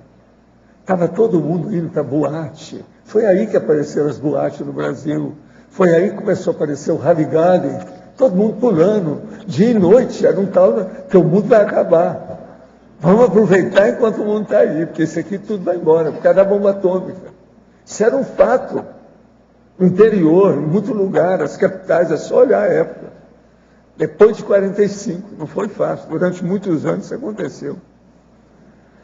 Agora, aquilo me deu muita força naquela ocasião, você está entendendo? De entender as coisas, de amadurecer, de saber. Agora, o que me ajudou mesmo foi que aos 14 anos eu já tinha uma ideia do que eu ia fazer. O processo da Conscienciologia já está na minha cuca. E esses liderados da época, todos ficaram bem, tudo... Essa turma toda foi, mas alguns que eu conheci tiveram na guerra. Agora, teve amigos meus mais velhos, eu não fui chamado para nada. Teve amigo meu que foi recrutado. O meu principal amigo em Uberaba, ele foi recrutado e foi para Juiz de Fora. Na época que ele ia ser mandado para a Itália, para a Europa, para entrar na guerra, a guerra acabou. Entende? Ele foi até Juiz de Fora, que era o lugar que despachava o povo em Minas. Entende? Isso tudo aconteceu. Agora era a FEB, sabe? A Força Expedicionária Brasileira. Sentapua era da FAB, que era o processo da aeronáutica. Então chamava Sentapua. Sentapua, então tinha um negócio lá com o processo de tiro. Você chegou a ver isso? A cobra vai fumar, e o outro também. Agora, depois, começaram a aparecer os selos da vitória. Entende? Logo depois disso. os selos grandes do Brasil, com a mulher que era a deusa da vitória, da paz em cima. Tem esse selo, tudo do Brasil, da coleção de selo. O Brasil se envolveu muito com essas coisas, muito mais do que a gente pensa. Agora, você sabe, teve também navio nosso que foi afundado, né, pelos alemães. Aquilo tudo mexeu com os brilhos dos brasileiros. Agora, tinha gente no interior que achava que quem afundou os navios brasileiros eram os americanos, para que o Brasil entrasse na guerra. Hein? Foi, mas agora, veja, eu não ponho a mão na cumbuca e nada com o americano, Pentágono, CIA, eu não ponho a mão, é bem possível que tenha sido sim. Outra coisa, eles faziam uma propaganda de doido no Brasil. A revista Em Guarda chegava sempre, uma revista enorme. Uma das maiores publicações que já foi feita no Brasil, essa revista Em Guarda, tem lá embaixo. O César arranjou aí uns números raros, aquilo é raríssimo. Grandona, tinha tudo sobre a guerra e acompanhava aquilo semana a semana. A gente recebia gratuitamente aquela revista desse tamanho, tudo colorida. Tudo era propaganda americana. Só uma última pergunta. Eu estou aqui pensando, assim, tentando fazer uma relação desse episódio na sua vida com aquela vida que o senhor falou anteriormente, lá há 2000 anos, sim, quando o senhor começou a estudar. Pois é, mas aí é que você veja, o meu processo de jurisprudência, eu já nasci com isso. Você tem uma ideia? Um dos meus maiores amigos em Uberaba era o professor de Direito Internacional. Ele chamava Moacir Medina Selle. O homem era uma cabeça de bom humor. Ele viu o alcance que eu sabia das coisas de direito e começou a me dar mais atenção. Gostava de conversar comigo. Ele ia para a secretaria para conversar comigo. Agora, esse professor, eu fazia muita pergunta para ele sobre direito internacional. É o processo da política, é a sociologia braba, né, da história. Agora, ele ficava encabulado pelo tanto que eu tinha dessas noções básicas do direito básico. Então eu falei com ele, não, eu estudei muito direito romano, a teoria geral do Estado, uma outra matéria que chamava economia política. Você chegou a estudar essa matéria? Sim. E parece que eles mudaram isso aí, hoje não tem mais, é outra que está no lugar. Que era economia política. Eu estudei isso tudo por mim, porque eu ajudei a fundar a faculdade de Direito, entende? Porque eu era da administração junto com o Mário. Então isso me deu uma noção do processo de Direito. Eu virei para o Moacir, o doutor Moacir Medina Selle, e falei com ele assim, você acha que seria bom eu fazer o curso de Direito? Ele falou assim, não, você não precisa, você deve estudar essas matérias. E me deu uma listagem das disciplinas que eu devia estudar. E o que eu fiz? Fui pegar os livros básicos daquela disciplina com os professores diretamente. Então eu li, eram mais ou menos umas 8 disciplinas, entende? Sim. Na ocasião eu li, fiz anotações para me atualizar com os processos todos. Aí eu fui ver o processo da Constituição, como é que era constituído, o problema todo. Agora veja, eu nunca estudei isso isoladamente. Eu sempre colocava a história com o parapsiquismo no meio. Então, por exemplo, o que é que tinha aquele processo das pitonisas com o problema do direito? Você está entendendo? Isso me deu uma ideia muito mais avançada da situação toda. Por isso que o processo de para-direito eu já tinha aquilo dentro de mim. Ó, quantos anos? Você entendeu, né? Muito obrigada, professor. Gente, o senhor poderia falar sobre a cientologia? Ela tem alguma relação com a conscienciologia? O senhor poderia falar sobre isso? Sim. Cientologia é uma droga. O cara que fez isso é o Hubbard. E outra coisa, que tudo é para dominar as pessoas. E eles pegaram uma série de artistas da Califórnia, lá de Hollywood, que dominam o processo. A cientologia é perseguida em diversos países, porque eles fazem traquinagem e vê muito problema de dinheiro para envolver as pessoas. É um perigo, não tem nada que ver conosco. Agora, conscienciologia é uma coisa, cientologia é outra coisa. Agora, quem quiser estudar isso, tem os livros da cientologia todos lá embaixo. Professor, gostaria da sua opinião acerca da seguinte situação. Há 8 meses, minha mãe foi diagnosticada com câncer de mama, já foi feita a cirurgia de retirada dos nódulos e encaminhado material para biópsia. Às vezes em que tentei ajudá-la, ela me destratava. Não aceitava nada do que eu dizia, me mandava embora ou me agredia. Nossa relação sempre foi conturbada. Portanto, decidi recuar e ela iniciou um processo de vitimização e chantagem emocional. Quer que eu me sinta culpada. Não moramos juntas e a família acha que ela está mentindo ou exagerando, uma vez que não permite aproximação. Como entender o porquê dessa situação? Como poderia ajudá-la? A melhor coisa é você ver o que ela precisa e arranja alguma coisa e dê para ela aquilo que ela precisa, porque aí ela não vai poder reclamar de você. É um jeito de você ser simpática. Filha não briga com a mãe. Por quê? A mãe, por mais errada que seja, ela sempre tem razão. Porque mãe é mãe. Agora, a filha que briga está errada. Agora, você tem que dar um jeito. Entre as duas, quem está mais errado é você. A gente não briga com a mãe. Isso não pode, não dá certo. O senhor algumas vezes relatou encontro com algumas consciências mais evoluídas em New York. Moro na Carolina do Sul e estou indo para New York no próximo mês. O senhor tem algum local para indicar para visitar lá? Tem alguma hipótese de por que encontrou essas consciências lá? Não, ó. New York você tem que ir com calma e ver as coisas com calma. Um dos lugares bons que tem em New York é o Museu de História Natural. Vai lá que tem sala que tem energia positivíssima, vale a pena ver. Agora, tem outros locais, mas isso aí você tem que ver com calma. Lá não é fácil. E outra coisa, New York atualmente já está mais poluído, não é mais do jeito que era antigamente. Outra coisa também séria é a livraria do estado de New York, ou da cidade de New York. Também vale a pena. Não é a livraria, é uma biblioteca. É uma biblioteca que tem 2 leões na entrada. Ali também é muito positivo. Vale a pena você ver que tem energia. Na revista Super Interessante, de novembro de 2009, foi publicada a reportagem sobre a pílula da inteligência, em que a substância modafinil seria a mais usada. O Verbetório poderia comentar o caso? Você conhece aí? Modafinil, que é a chamada pílula da inteligência. Não tenho conhecimento. Não, né? Não. Tá. Gente, eu entrego vocês aí. Pode falar, por favor. Bem, cara, acho que ele estava queria te perguntar o seguinte. Você está trazendo a questão da pergunta desassediadora, né? Eu percebo, às vezes, assim, que no meu dia a dia, eu também utilizo essa técnica da pergunta desassediadora. Só que chega num ponto que eu não consigo mais fazer a pergunta à pessoa. A pessoa, ela não quer mais saber da pergunta. Ela quer que você passe a dar mais respostas do que perguntas. Ela não quer mais se questionar, não quer mais refletir.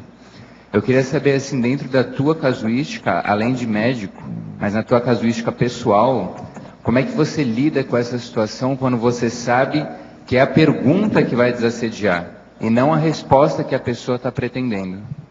Olha, acho que tem várias coisas aí. Primeira coisa, assim, se você percebe que você já fez uma série de perguntas e a pessoa está numa condição de refratariedade, talvez você deva começar a perguntar coisas para si próprio, né? A respeito daquela situação, da tua relação com a pessoa, do que você está sentindo, do que você está pensando, por que você sentiu a necessidade de explorar tantas coisas referentes a outra pessoa, né? Agora, a outra coisa é que o processo de assistência relacionado com a pergunta desassediadora está dentro da lei do maior esforço, né? É um processo que você convida a pessoa a ela mesma perceber um outro ponto de vista, né? Então, as pessoas têm maior ou menor possibilidade de serem assistidas nesse processo. E mesmo que elas possam ser assistidas dentro desse processo, todo mundo tem o seu limite, né? A partir de um certo momento, pode ser mais difícil, né? Acho que são coisas para se ponderar. O limite da pessoa e qual é a tua prática? O expediente que você utiliza quando você percebe o limite? Você se usa da omissão superavitária? O que você pensa em fazer nesse momento? Isso. Muitas vezes eu realmente boto o pé no freio mesmo. Boto o pé no freio. No meu caso, quando o processo é autodesassediador e é alguma coisa muito séria, eu vou por etapas, assim, né? Então, primeira coisa, eu me sinto satisfeito por ter formulado perguntas que vão direto ao ponto. Isso já é o primeiro ponto, né? A resposta disso, o esclarecimento disso, ele vem com o tempo. Agora, a outra pessoa, realmente, você tem que estar muito sensível ao tempo dela, né? Pode ser que não seja apropriado você entrar em algumas áreas da vida da pessoa naquele momento, naquele contexto, né? Isso é cada caso é um caso, né? Obrigado. Ricardo. Aqui no meio. Com relação à estratégia de saúde da família, que é a sua função, né? Você é médico da família. Com relação à pergunta dele, de Márcia ali, eu vejo assim um contexto mais complexo, não é isso? Porque além de você fazer a anamnese, fazer os questionamentos, né, as perguntas em si, o médico da estratégia de saúde da família, o médico da família, ele tem um conhecimento, uma realidade maior, porque ele faz as visitas domiciliares, não é isso? E isso dá uma visão de conjunto, eu acho que qualifica mais o profissional a fazer a assistência, porque ali tem toda uma relação grupo kármica, muitas vezes, não é isso? E como é que você vê tudo isso aí, a relação sua como médico atuando dessa forma? Eu acho o seguinte, o processo da estratégia de saúde da família e o processo das visitas domiciliares, ele leva incondicionalmente o profissional a ter uma visão mais ampla do que meramente o que é biológico. E o processo de pergunta desassediadora é um processo que tem como premissa básica você ter uma visão mais ampla sobre as coisas que acontecem, né? Você não vai conseguir adentrar nesse universo aqui se você só pensa no corpo, né? Então eu acho que é nesse sentido. Agora, o processo das perguntas e da estratégia de saúde da família tem outras variáveis também. Por exemplo, a gente tem que se utilizar muito do fator tempo, né? Que nós chamamos de longitudinalidade. Então eu não preciso me sentir na obrigação de resolver todos os problemas numa condição só. Como eu estou ali, né, eu atendo uma comunidade, aquela comunidade sabe que ela pode voltar, ela sabe onde é. Se eu percebo que a pessoa tem muitas demandas, é até negativo eu me colocar numa condição de ter que resolver tudo numa vez só, para mim, porque isso é impossível, e negativo para a pessoa que vai ter muitas informações e não vai conseguir lidar com aquilo tudo, né? Ricardo. Aqui. Obrigada pelo verbete, muito bom. E eu te pergunto, quando você escrevia esse verbete, te ocorreu escrever também o verbete resposta desassediadora? Ocorreu, né? Ele está sendo elaborado, está sendo pensado, assim, ainda não, né? Mas é claro que o processo da resposta ele é muito importante, né?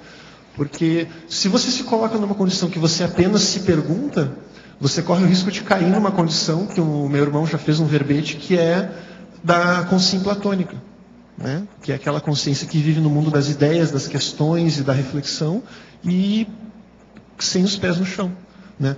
Então a profilaxia da pergunta desassediadora não cair numa condição platônica é de fato você estar comprometido com a resposta também. Ricardo, aqui. Fala, Fábio. Então, na página 2, em efeitologia, na terceira linha, você vem trazendo aqui as perguntas abertas. Eu gostaria que você trouxesse um pouquinho mais a sua teática sobre o efeito assediador da consulta médica realizada apenas com perguntas fechadas. Isso. As perguntas fechadas são aquelas perguntas que geralmente requerem de uma pessoa respostas do tipo sim e não. Tenho, não tenho. Sim, não. Quero, não quero. Entende? Então, muitas vezes o médico ele começa uma consulta com uma pergunta aberta, que é o que ele traz aqui hoje, né? Mas se ele é um cara que se importa pouco com a relação com o seu paciente, ele logo em seguida ele vai descambar para um negócio de perguntas fechadas. Entende? Então ele vai conduzir toda a anamnese dele baseada em perguntas sim e não. Se ele fizer isso, ele não vai estar vendo o que a pessoa tem, ele vai estar vendo o que ele quer ver. Porque uma pessoa, por exemplo, que vai consultar com falta de ar, por exemplo, É uma pessoa que tem uma falta de ar e ela tem a sua própria visão sobre a falta de ar. Entende? Agora, se eu tenho na minha cabeça muito vincado aquela descrição sindrômica das faltas de ar, eu vou conduzir a conversa com aquela pessoa apenas dentro do que eu entendo que é importante numa falta de ar, e não no que a pessoa vai me trazer. E às vezes eu rotulo a pessoa e não permito ela se expressar. Sim. Você já pensou Isso é a como... priorismose da semiologia, que é um erro. Isso é um erro. É a priorismose. Não pode. Ele conduz o negócio para confirmar o que ele acha. Ele já deu o diagnóstico antes da hora. Isso aí é acusar a pessoa de culpada, já julgou antes do julgamento. Isso aí está errado. E tem situações em que isso, às vezes, até é meio avançado, até porque o que se faz é pior. Não, não é isso. Tem pessoas que, às vezes, induzem o médico a fazer isso. Pela própria situação, o modo de falar, a presença, a força presencial, cria um problema. Então, é a indução da priorismose. Isso não pode ter, o médico não pode ter isso. Ricardo, você já pensou qual a melhor forma de classificar ou qualificar? Eu venho de uma família de médicos também. E a gente vê que cada médico é um temperamento diferente, né? Tem mais humanistas, menos humanistas. Como é que você acha que algo tão sutil pode ser qualificado e melhorado dentro da classe médica? Algo que é esse fato algo? De você, justamente, o médico utilizar mais perguntas abertas, puxar mais para o lado realmente da assistência, o que você acabou de trazer, se o médico tem realmente um interesse no paciente ou não. Eu acho que, de alguma forma, os médicos vão precisar se abrir, né? Que existem outras dimensões do processo de saúde e doença que não é só o orgânico, né? São caminhos. Às vezes isso acontece com o processo de doença do próprio médico, né? Entende? Ele se vê numa condição de ser cuidado por outros médicos e ele se vê numa condição, o cara só me perguntou da minha dor no joelho, o cara não me perguntou como é que eu estou me sentindo. Ou quantas coisas eu perdi na minha vida, no meu cotidiano, por ter uma dor no joelho, entende? Então, você fazer uma anamnese voltada para a doença orgânica, ela é muito importante, se bem feita, mas ela não é tudo. Você também precisa perguntar como que a pessoa se sentiu com aquilo, em que aquilo repercutiu. Isso é tão importante quanto o remédio orgânico. Sim. Uma perguntinha para o professor Valdo. O senhor trouxe aqui no seu verbete, né, justamente retomando aquilo que a colega perguntou, a questão da jurisprudência poliplanetária sobre as ideias trazidas de outros planetas. O senhor poderia dar um exemplo dessas ideias trazidas de outros planetas? Eu estou começando a abrir mais o jogo agora. A transafetividade é isso. A transafetividade vem de um outro planeta Pois já? É, você fala aí em fraternidade, é uma coisa. Agora, a transafetividade é muito mais envolvente, mais completa, mais profunda, mais abrangente. Por quê? É a pessoa, aquela consciência, que está começando a deixar o problema da sexualidade e outras coisas mais nesse sentido. O pequeno. Agora, veja, isso aí é seríssimo para a gente tratar, ainda mais essa nossa época, que hoje já não se fala mais em certas expressões que dizem respeito muito, principalmente à mulher. Quais são? Pureza, imaculada, virgindade, castidade, pudor, rubor, inocência, santidade, simplicidade, bondade, candura, juventude, sorriso, virtude, feminilidade.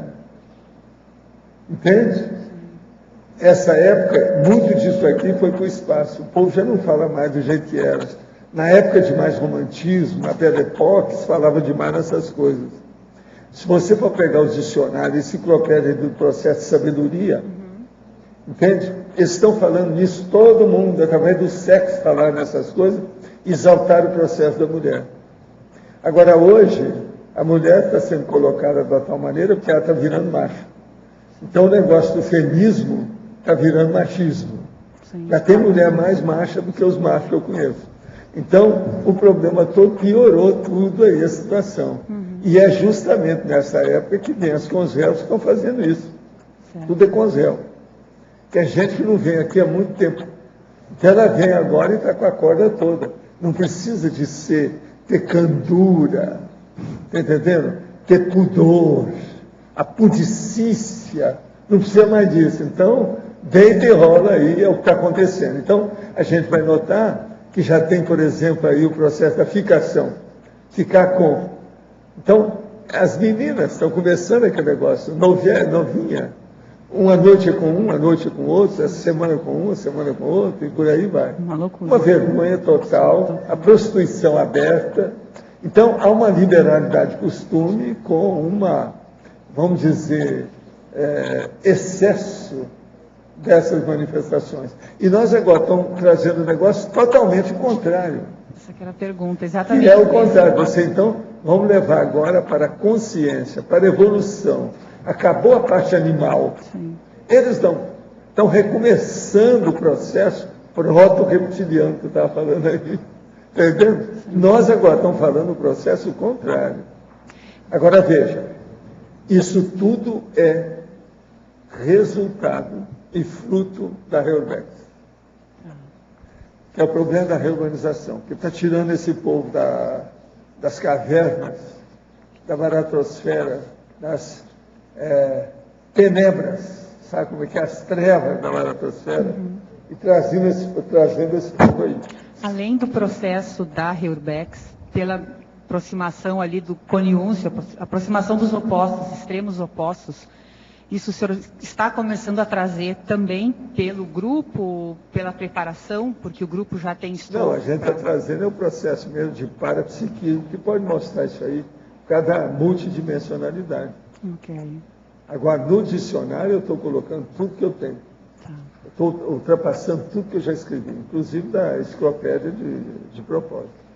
Professor Valdo, quanto tempo o senhor acha que vai levar para as pessoas na Terra tomarem, a média geral, tomarem mais conhecimento sobre esse tema transafetividade?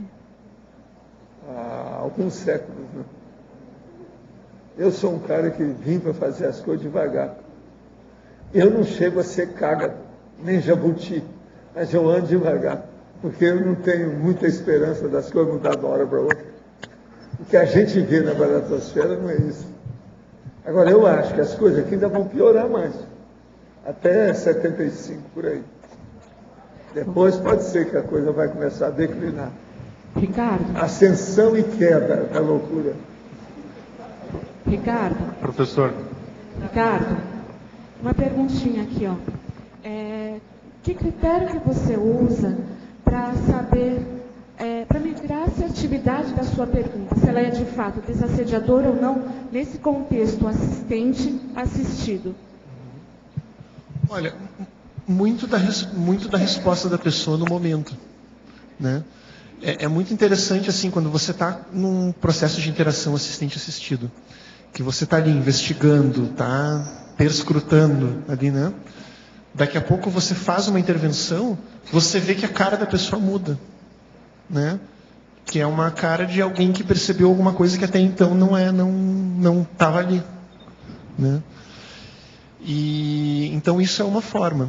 Em alguns casos a gente tem acompanhamento de mais longo prazo, assim, né? Às vezes, se é a questão, por exemplo, de paciente da unidade de saúde, às vezes a gente tem algum retorno da pessoa com o tempo também, né? De como que aquilo se sucedeu nas próximas vezes, né? Mas esse primeiro impacto ele é muito interessante, assim. Eu estava conversando com meu irmão esses tempos sobre isso, né? E brinquei assim com ele que a pessoa faz cara de neossinapse, assim, né? Faz uma cara assim, que é isso, né? Enfim. Ricardo, com relação às perguntas, eu queria saber se você usa a questão da circularidade na perspectiva das 24 horas do dia para uma resposta orgânica, pensando no ciclo circadiano. Se tem essa perspectiva, quando você investiga um paciente, de você perguntar e tentar associar isso a vários horários. Quer dizer, quando uma pessoa tem febre, normalmente que horário que é, se está sequenciado de que outras atividades, porque às vezes o cara só olha um efeito, pressão alta, um sintoma que parece uma asma, ou que, né? E começa a ser tratado o paciente separado. Pressão alta, por exemplo, e asma. E às vezes é uma outra coisa, é uma doença no baço que se manifesta com alguma outra característica sintomática num outro horário. E que às vezes é menor, então o cara não associa as pontas. Olha, a circularidade que eu trago aqui no verbete, que é na parte lá da taxologia das perguntas circulares, né, não é tanto aplicada nesse ponto aí, não. Ela é mais aplicada quando você está investigando mais coisas psicológicas mesmo, vamos dizer assim, né? Por exemplo, o exemplo que eu dei antes, né, da criança que é hiperativa, né? Se eu aceito essa premissa que os pais me trazem isso, né, e aceito de que a criança é realmente ela que é o problema, né, eu estou com um pensamento linear. Agora, se eu penso o seguinte, que a criança pode estar hiperativa porque houve uma questão da relação dos pais com a criança, e a relação dos pais com a criança é assim porque os pais foram criados dessa forma, então isso é uma coisa, entende? Então, é sair da unicausalidade para multicausalidade. Isso é circularidade do pensamento. É uma circularidade, esse uróboro, ele é bem bacana e ele é necessário de você integrar. Agora, esse das 24 horas, da gente como uma coisa viva, como um bicho, que responde à luz e à escuridão. Não tinha pensado nisso, né? Não. Que vai ter vários órgãos que vão estar respondendo mais ou menos, também tem isso. E na medicina oriental, talvez olhe um pouco isso. Mas a nossa também, em alguns momentos, já chegou a olhar. É isso que eu fico pensando assim, não falta isso numa análise? Pode ser que sim. Eu não tinha feito a relação entre o pensamento circular, por exemplo, como você falou, e a questão de ritmo circadiano. E realmente é uma coisa a se ponderar. Agora, chefe, nós queremos, Ricardo, mais 200 verbetes seu, que você não era 100? Vem trazendo, você vê que está todo mundo interessado nesse assunto. Quando você já tem encaminhado? Eu tenho alguns tempos que eu vou agora terminando isso. Até amanhã. Tá certo? Valeu. Começar, por favor. Obrigado. Hoje tivemos 100 de assinaturas no livro de presença, 25 perguntas presenciais e 15 perguntas online. Os recados de hoje são da Isabel sobre o encontro da cosmoeticologia, a Patrícia e o Eduardo sobre o ECP2 de Foz, a Sandra sobre o curso Fundamentos da Conviviologia, o Pedro sobre a Semana da Saúde e a Marilza sobre o debate no CAEC. Agora com vocês o Fernando sobre o programa Amigos. Olá pessoal, então nós estamos confirmando que no dia 19 de agosto nós vamos fazer um sorteio extra do programa Amigo da Enciclopédia. Vamos sortear 2 vagas aqui patrocinadas pela OIC. Uma na 5ª Semana da Saúde Holossomática da Cognópolis, que ocorre de 31 de agosto a 9 de setembro, e também uma imersão progessioterápica. Além dessas 2 vagas, também uma vaga no curso Verbetografia à Distância, que começa no dia 23 de agosto. Então você que é amigo da enciclopédia, e ainda que não é amigo, quiser fazer a sua adesão, fazer a renovação, dá para participar do sorteio ainda. Basta comparecer à recepção do CAEC e você faz a sua renovação rapidamente, ou também por telefone. Liga na recepção do CAEC, você faz com cartão Visa, Amex e Mastercard em até 12 vezes sua renovação. E pelo site também, com cartão Visa, em 12 vezes. O site é www.enciclopediaconstituciologia.org. Obrigado. Boa tarde a todos. O Colégio Invisível da Cosmoeticologia vai realizar o 16º encontro de 2 a 7 de outubro em Foz do Iguaçu. A proposta é fazer uma verdadeira imersão no Holopensene da Cosmoética. Para tanto, vai ter atividades no Holoteca, no Holociclo, imersões laboratoriais e reflexões sobre a parte holossomática, porque o tema é cosmoética e holossomaticidade. Então, nós vamos ter momentos de reeducação ou reflexão sobre a parte emocional, a parte mental somática e a parte somática. Vamos ter atividades energossomáticas também. Então, nós vamos ter reflexões sobre reeducação financeira, porque o dinheiro mexe com o nosso psicossoma, reflexões sobre a nossa afetividade, que é a parte emocional que também mexe com o psicossoma, reflexões sobre a parte alimentar e rotinas úteis e hábitos saudáveis, que é a parte somática, além dos trabalhos de cosmoética que serão apresentados pelos palestrantes. Convidamos a todos, será no Polo Discernimento, e o e-mail é psicosmoeticologia@gmail.com. Obrigada.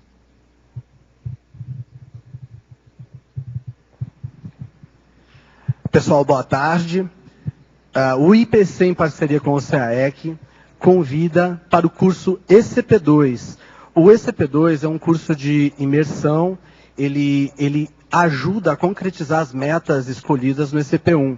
Ele possui 2 campos bioenergéticos, e esses campos eles favorecem a consolidação dessas metas.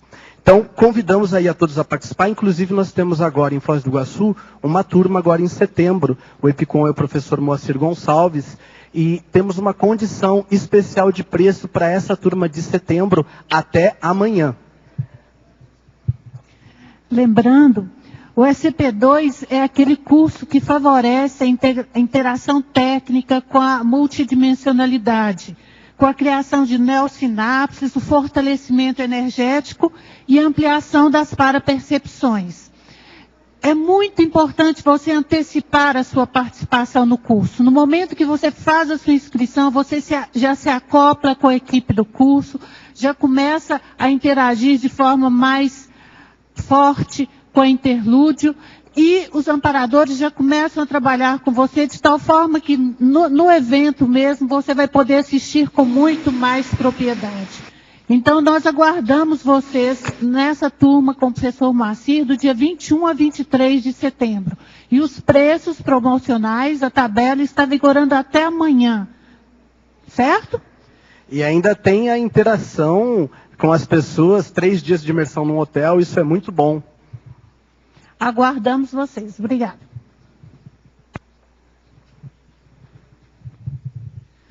Boa tarde a todos. O Colégio Invisível da Conviviologia e o CEEC convidam para o curso Fundamentos da Conviviologia. E nós vamos fazer uma pergunta, aproveitando aqui o holopensene da tertúlia de hoje, aliás, 2 perguntas. Como você avalia seus relacionamentos com as consins, consciex, plantas e animais? Você está satisfeito ou satisfeita com a qualidade de seus convívios? Se está satisfeito, pode melhorar? Então, isso aí é uma questão para a gente poder refletir, e o curso tem essa proposta de trazer as reflexões, autorreflexões, sobre como que nós estamos lidando com as nossas companhias, principalmente as companhias evolutivas. Nós estamos destacando hoje aqui, mais uma vez, no domingo nós vamos ter um campo bioenergético, que vai tratar da conviviologia e da paraconviviologia, com os EPICONs Zenan de Leite e Marina Tomás. Então, quem estiver interessado pode fazer as suas inscrições. Nós estamos próximos do curso, pode fazer a inscrição pelo telefone 45-3525-2652 ou pelo e-mail ceec@ceec.org. Estão todos convidados. Obrigada.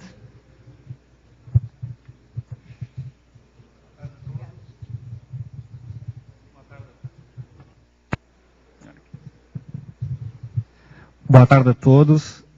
A OIC convida para a 5ª Semana da Saúde, que vai acontecer de 31 de agosto a 9 de setembro. Este ano o tema é autocientificidade aplicada à saúde. E será também começar pela imersão posessioterápica, de 31 de agosto a 2 de setembro, e vai terminar com a 7ª Jornada de Saúde, de 7 de setembro a 9 de setembro. Este ano teremos 2 novidades nesse evento. Teremos no dia 7 o lançamento da primeira revista científica de consciencioterapia. E no dia 8, no sábado, teremos um campo autoconsciencioterápico com os EPICONs Nário Takimoto e Luiz Gonçalves. Alguns exemplos de conferências para este ano. Antidogmática e Saúde Consciencial do professor Marcelo da Luz. Enfrentamento do transtorno de ansiedade generalizada através da autoconsciencioterapia da professora Silvana Kremer. Esse evento será a pró-construção do novo laboratório de dinâmicas do CAEC. Então nós temos uma parceria com o CAEC e as inscrições podem ser realizadas ou na OIC ou no CAEC. Esperamos vocês nesse evento. Obrigado. Boa tarde a todos. Estou aqui para convidá-los a participar comigo do debate que tem todo domingo aqui no CAEC. O tema deste domingo vai ser produtividade na terceira idade. Então, gostaria de contar com a presença de todos ali na sala ao lado do restaurante. Obrigada, uma boa tarde. Para amanhã teremos o verbete competição assediadora. A especialidade é parapatologia, de autoria do professor Frederico Falcão. Obrigado pela sua presença e até amanhã.